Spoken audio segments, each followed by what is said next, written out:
Bonjour et bienvenue dans cette nouvelle vidéo. Aujourd'hui, nous allons voir comment analyser des données compactées.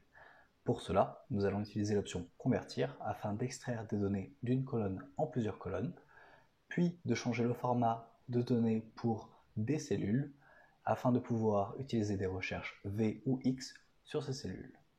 Mais avant de commencer la vidéo, n'hésitez pas à vous abonner pour suivre les nouvelles vidéos. Premièrement, nous avons donc une base de données. Cette base de données est conservée en une seule colonne, à savoir la colonne A. On voit donc que nous avons à chaque fois 4 informations contenues, Stock Keeping Unit, à savoir un numéro, puis une description du produit, puis le nom du vendeur du produit, et enfin le région de la vente. Pour cette base de données, nous souhaitons utiliser plusieurs colonnes afin de pouvoir ensuite traiter cette donnée. Pour cela, premièrement, nous allons sélectionner la colonne, à savoir la colonne A, puis nous allons aller dans l'onglet Données. Ensuite, dans la partie Outils de données, et à savoir Convertir.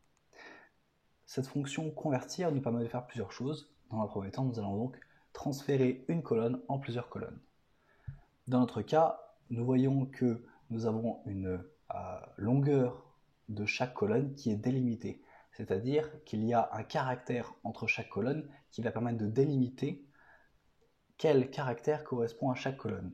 Si vous avez une largeur fixe, il vous suffit alors tout simplement de sélectionner dans la petite case que vous voyez à l'intérieur où est votre largeur afin de pouvoir couper.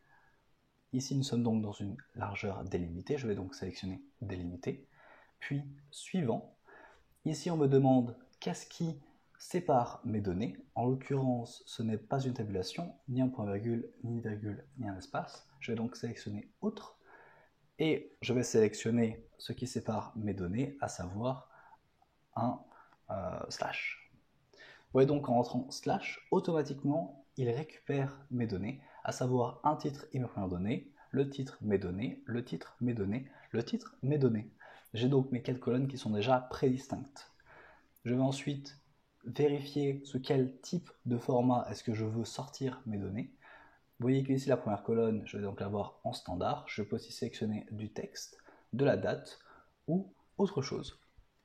De façon générale, nous n'avons ici pas besoin de sélectionner quoi que ce soit et nous pouvons directement mettre terminé.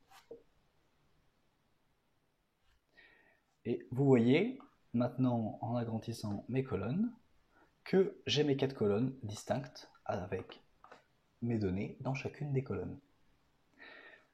Maintenant, imaginons que nous souhaitons utiliser ces données, utiliser cette base de données. Vous voyez ici que j'ai récupéré certaines des données. Cependant, vous voyez ici un petit triangle vert. Cela signifie que le format de données n'est pas approprié. S'il l'était, je n'aurais pas de triangle vert, comme ici par exemple un nombre, et je pourrais utiliser par exemple une recherche X. Si vous souhaitez en savoir plus sur la recherche X, n'hésitez pas à suivre la vidéo qui s'affiche maintenant. Je vais donc sélectionner ce que je cherche, puis revenir dans ma base de données, où est-ce que je cherche, et enfin ce que je souhaite afficher. Et vous voyez que par rapport à mon produit, ma description de ce produit s'affiche. Si je souhaite répéter la même opération avec des données qui ne sont pas correctes,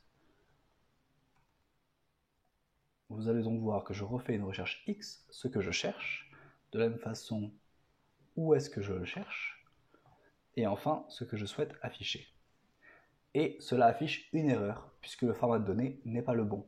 Et évidemment, cela se passe pour chacun de mes Stock Keeping Units. Je vais donc transformer le format. Pour cela, je vais sélectionner ma colonne. Je vais de nouveau cliquer sur Convertir, puis directement sur Terminer. Automatiquement, il va reconnaître que c'est un format de nombre, transformer mon format de nombre, et vous voyez que ma recherche X, dans ce cas, mais aussi une recherche V, fonctionne automatiquement. Nous avons donc utilisé la fonction convertir afin de pouvoir extraire des données d'une colonne, très utile notamment en entretien lors des moments où vous passez des examens sur Excel, ou dans votre travail si vous extrayez des données sous la forme d'une base de données ou d'une extraction d'un ERP. Vous pouvez aussi changer le format de données, de nouveau utile si vous extrayez des données, soit à travers par exemple Power BI ou Microsoft Excel, SAP ou divers autres outils que vous pouvez utiliser dans le monde de l'entreprise. Si vous avez aimé cette vidéo, n'hésitez pas à vous abonner et je vous dis à bientôt pour de nouvelles vidéos.